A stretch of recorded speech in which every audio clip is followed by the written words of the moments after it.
Hi everyone, welcome back to the University of Guelph Arboretum. My name is Michelle and I'm the Summer Naturalist here at the Arboretum. And for today's video, I'm going to talk to you guys about evolution.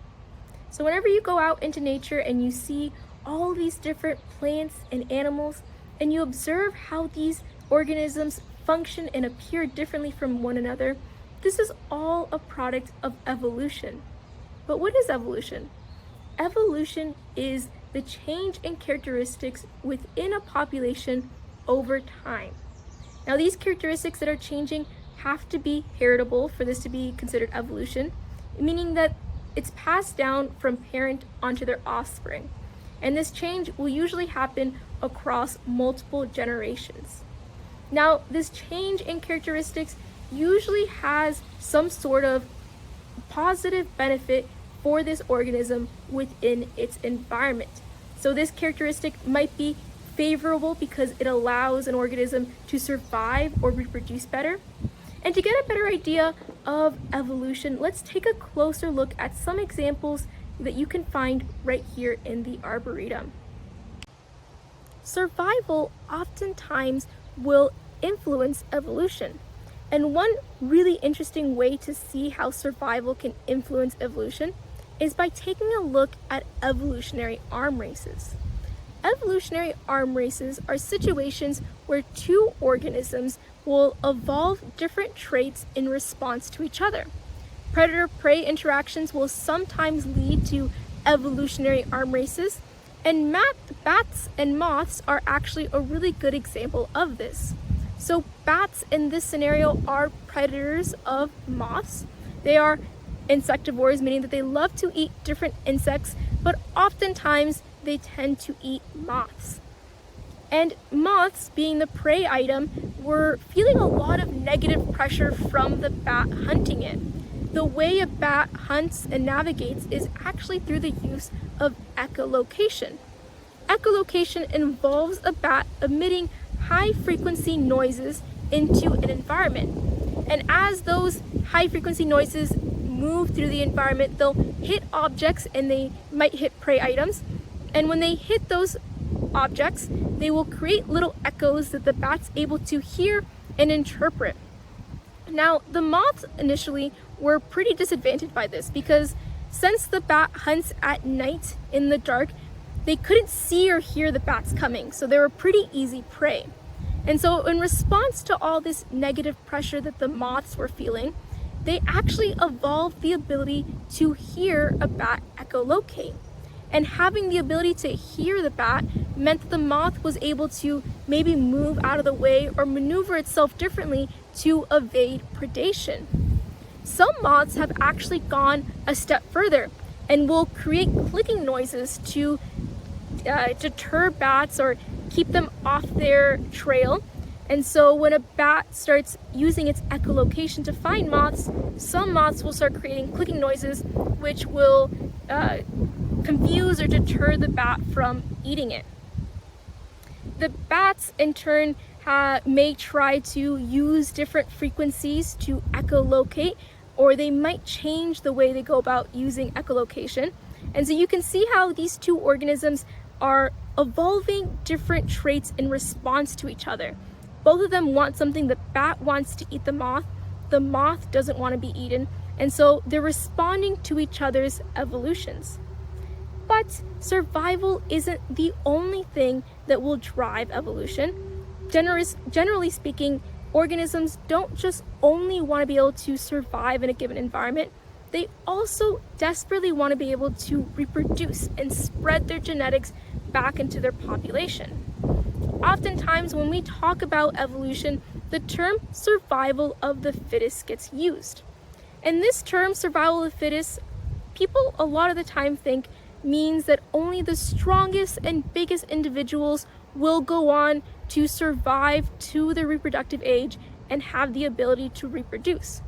But in reality, from an evolutionary perspective, fitness actually refers to an organism's reproductive success. So how successful are they at producing offspring? And in the case of animals, there are times where being really big and really strong are favorable characteristics for reproduction. There are a lot of other cases, though, where an animal doesn't necessarily have to be really big and strong in order to reproduce. And a good example of this is actually bird calls. So if we think of what it means for a male bird to sit up in a tree and sing all day and call, a lot of times these male birds will also have really bright and distinctive plumages. So for a bird to do this, it means that it's spending a lot of its energy just sitting in a tree and singing. And this is energy that the bird could be devoting towards looking for food or looking for shelter, but instead it's chosen to sit in a tree and sing.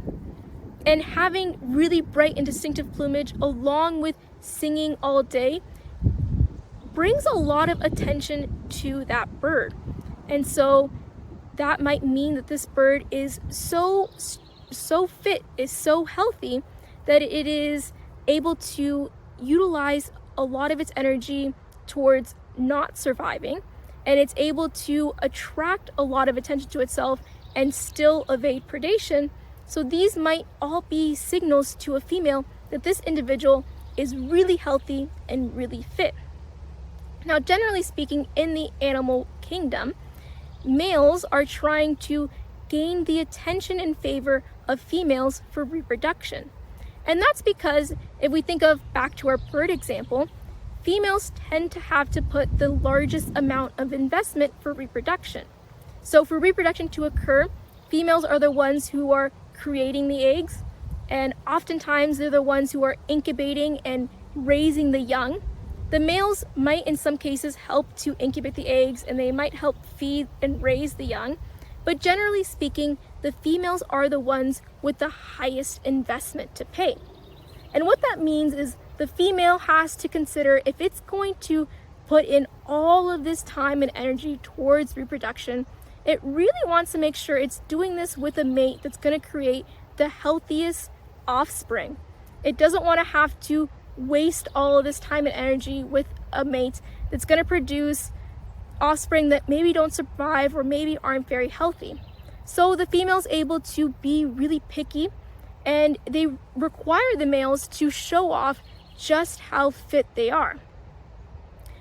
And so you can see how in this scenario, being really strong and big isn't necessarily what the female is looking to determine good fitness. Instead, it's taking a look at maybe how bright and beautiful a male's plumage is, and how loud and clear and good it's singing. And so these traits, having really bright and distinctive plumage along with being really good singers, might be traits that are passed down through generations and become favorable for reproduction. And so this is one way you can see how the need and the desire to reproduce can strongly influence evolution.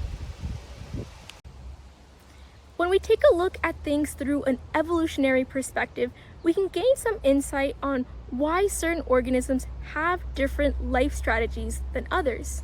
So if we take a look at these two trees, here we have an evergreen tree. So this is a tree that never loses its leaves. And here we have a deciduous tree. This tree will lose its leaves in the winter. Both these trees use their leaves in the same way. So both of them will take in the sun's sunlight and allow them to photosynthesize, which is how trees create fuel for themselves.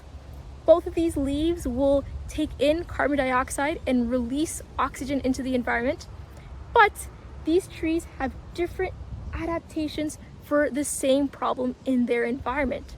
So here in Canada, as we all know, it gets quite cold in our winters, and it's also pretty dry in our winters. And so while the broad leaves of this deciduous tree do an excellent job of taking in sunlight, they can take in more sunlight than these needle leaves. They do an excellent job in the summer months. Come winter, these leaves are so broad, they have so much surface area that it would allow the tree to lose too much water to survive. So this tree has to let go of its leaves, let them drop, so it can conserve water in the winter. These needle-like leaves, though, of the evergreen tree, they don't let water escape quite as easily as those broad leaves. These needle-like leaves are designed to photosynthesize in the winter, even though there's less light, while allowing the tree to not lose that much water. So these two trees live in the same conditions, but they have evolved different adaptations for the same conditions and the same problems. Here I'm looking at a bee collect pollen and nectar from this flower. And in doing this, this bee is collecting resources for itself because it's able to consume nectar and pollen as a source of food, but it's also helping this flower in its reproduction because it's moving pollen from plant to plant and from male and female parts of that plant, which will allow that flower to reproduce. We can also think of other pollinators like hummingbirds, for example, who have evolved that perfectly long-shaped beak that is excellent at entering flowers that have a more tube-like shape to itself. So it's able to use its beak to gather nectar, and in the process of gathering nectar, it happens to transfer pollen from different parts of a flower and between different flowers. And so when we consider how different organisms are evolved to live different lives, we can also consider how they might enter into partnerships and require each other to live that life. I hope you guys enjoyed learning a little bit about evolution. I think it's super interesting to consider why organisms look and function the way they do, and taking a look at things from an evolutionary perspective can sometimes give us some insights to those questions. So I hope you guys enjoyed it as much as I did, and I hope you'll join me next week for another video.